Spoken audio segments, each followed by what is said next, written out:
Sheriff Joe Lopinto here with the Jefferson Parish Sheriff's Office. Unfortunately, I'm here to announce the arrest of two of our officers tonight. We're arresting Isaac Hughes and Johnathan Louis, two of our members that were involved in the Deputy Vallee shooting from last week. I want to give you some of the scenario of what occurred last week.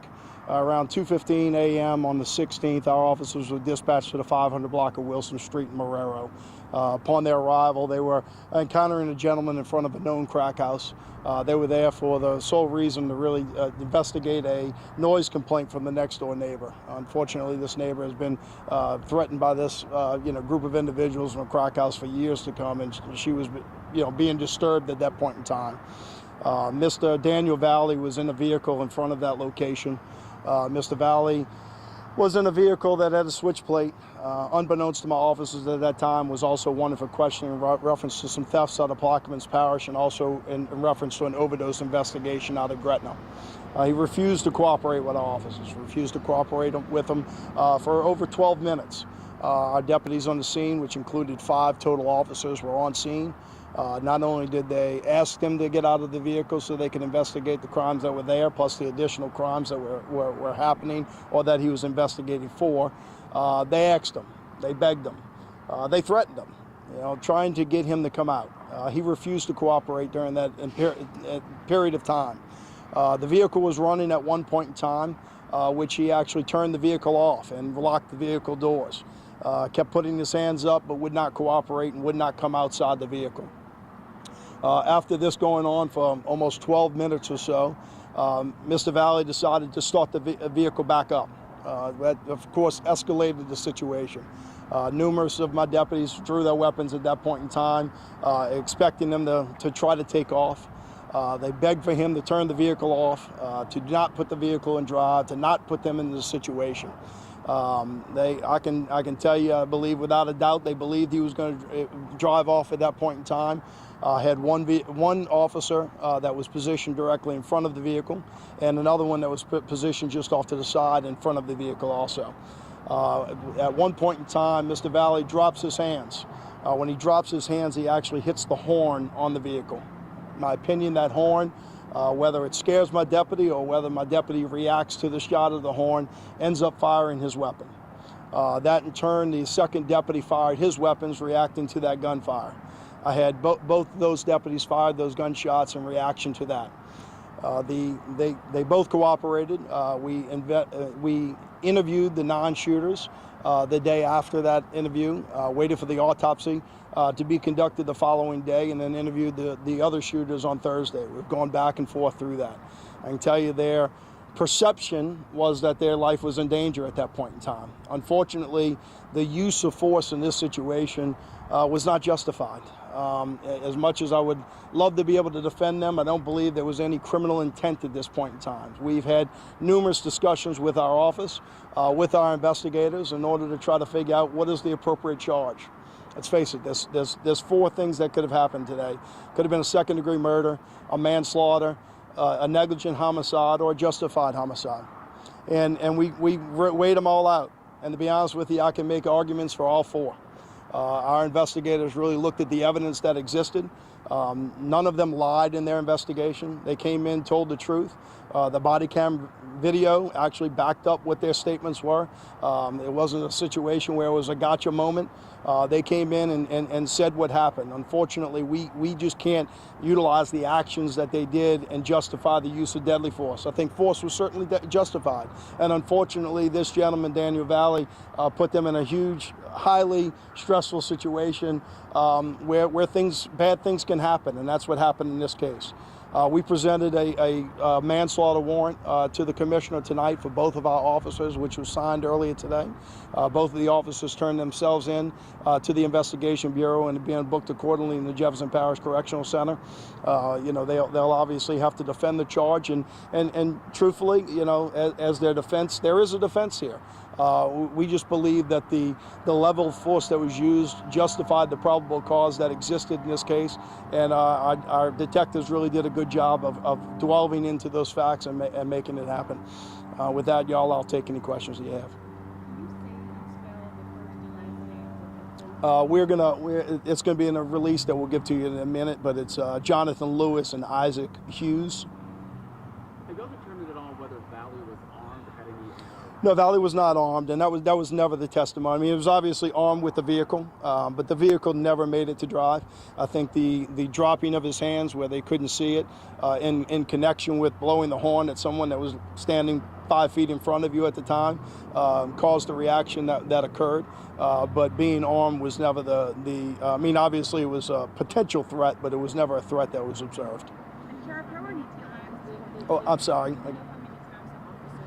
I'm sure my investigators know that answer, but I don't. I mean, each one of them shot multiple times. Sheriff, how are you feeling at this point in time? You know, I'm disappointed. I mean, disappointed both sides, right? You know, I mean, the fact of it is, you know, being a former policeman, I know that they have a very tough job to do. This is certainly not intentional. It's not a criminal act, and I think that's why second-degree murder certainly wasn't the case. Mr. Vallee had every opportunity to comply, to cooperate. You know, he's been in and out of jail. The system, you know, is not perfect by any means. The force, you know, was something that was, there was force that was certainly justified at this moment, but it wasn't deadly force. And it's something that, you know, it's never fun to put one of my deputies in jail. I've had to do it before, and I probably will have to do it again.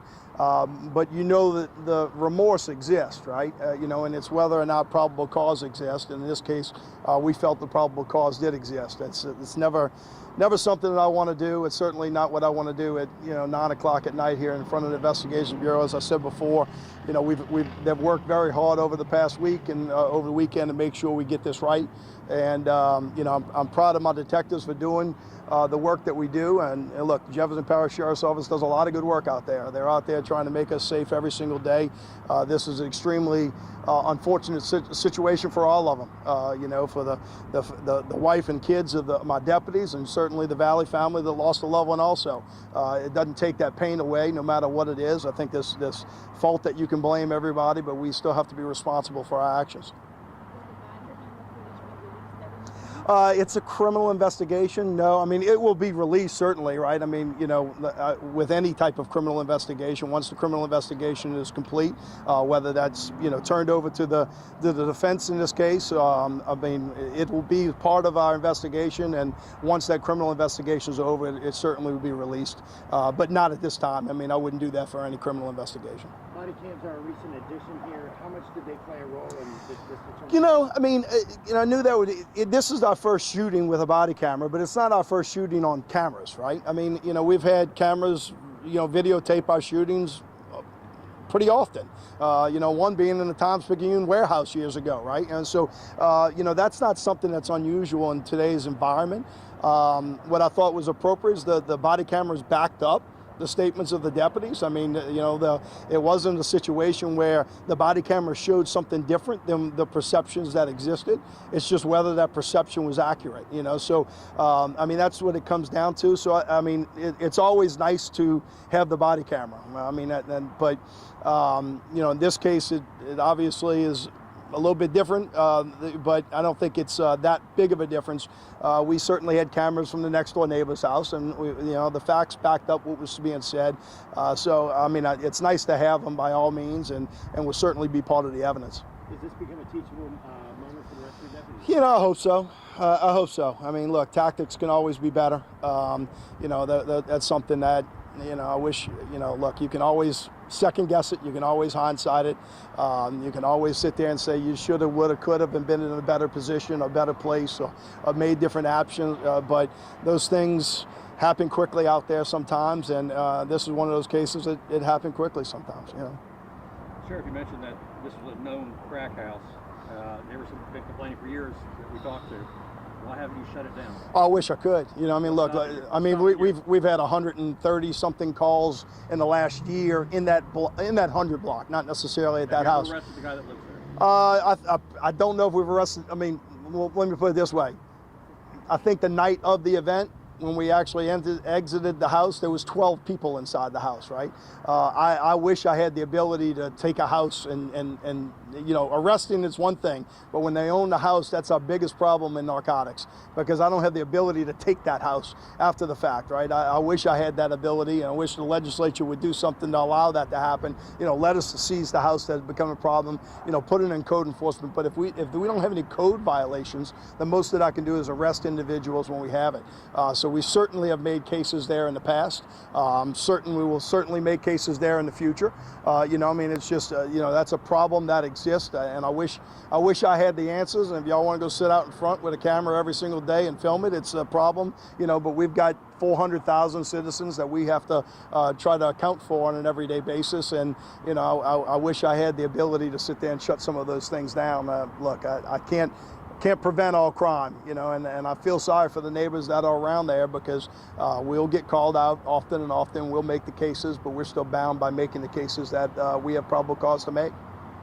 Has a toxicology report revealed that Vallee was on any drugs? I'm sorry? Has a toxicology report revealed You know, I think there's preliminary and there's a regular toxicology report that will come later. From what I'm under the impression is this: there was toxicology that was positive for several drugs. I have not seen that report, but I was told that he was positive for several drugs in the preliminary report. But I'll let the coroner's office, you know, get the full report to document that. But I'm under the impression it was yes. Were there any drugs found on his person or in his car? I don't think so. I was out there on the scene that night. I know I smelled marijuana coming out of the car, but I don't believe we recovered any. So I don't know if they had, you know, recently smoked or somebody else was in the vehicle, but I don't think we recovered any marijuana in the car. A switchblade, you said? What's that? Just a blade, right? A switch plate? A switch plate? No, I didn't say blade. Oh, okay. No, a switch plate maybe I said? Yeah. License plate. Yeah, license plate. Yeah. Yeah. Oh, switch license plate.